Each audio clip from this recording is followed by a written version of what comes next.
Hello. So here is my Genius Hour journal. My technology research question was, how can I create a classroom community using technology? Um, the applications or tools or websites that I had searched were Red Critter, which was my first one, Red Critter Teacher to be exact, Voxer, Flipgrid, and I compared that to Voxer. And then I also looked at Trello. So a couple things I learned was that through the Red Critter teacher, it was interesting because it was very similar to Class Dojo. Um, and it was kind of a way to manage your classroom so you could create seating charts, you could give points, and you can do all kinds of other things like that. So it was very much a classroom management tool.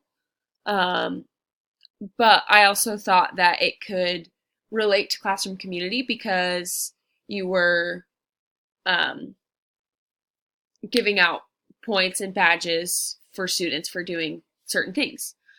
This is Red Critter Teacher, and this is kind of how it works.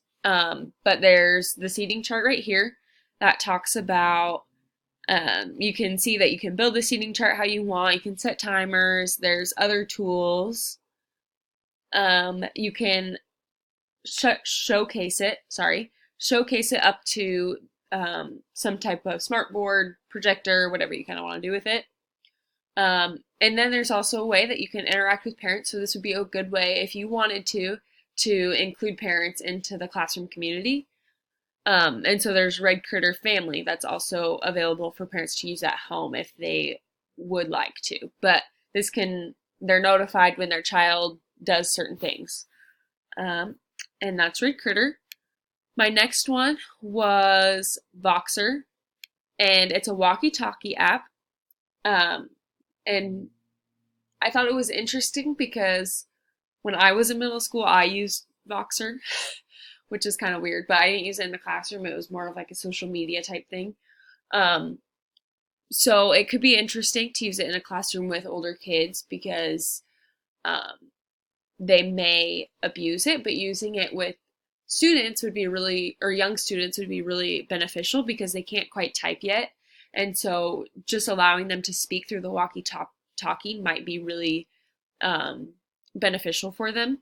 So there's a video on how to use it.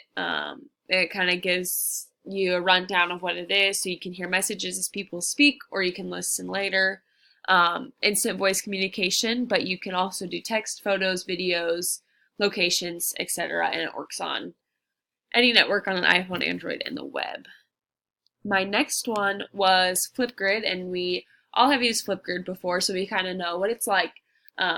But one thing that I had learned about Flipgrid that I didn't know before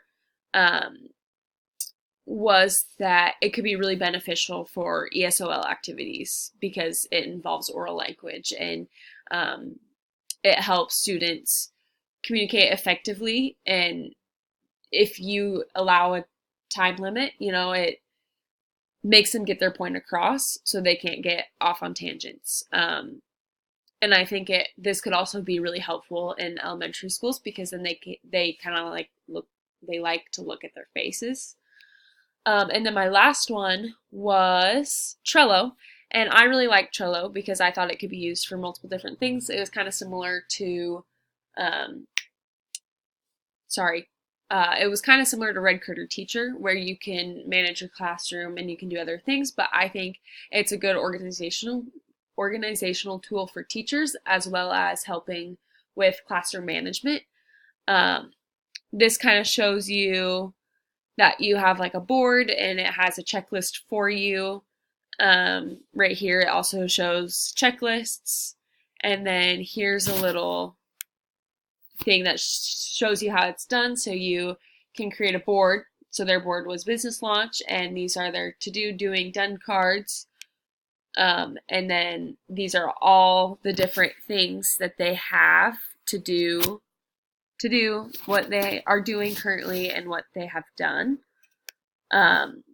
and then you can click on it and it comes up with different things. So also with this, you can do like lesson plans, like your lesson plans can be on the board. So you can have science, math, ELA, reading, writing, whatever it is, you can have that on this page.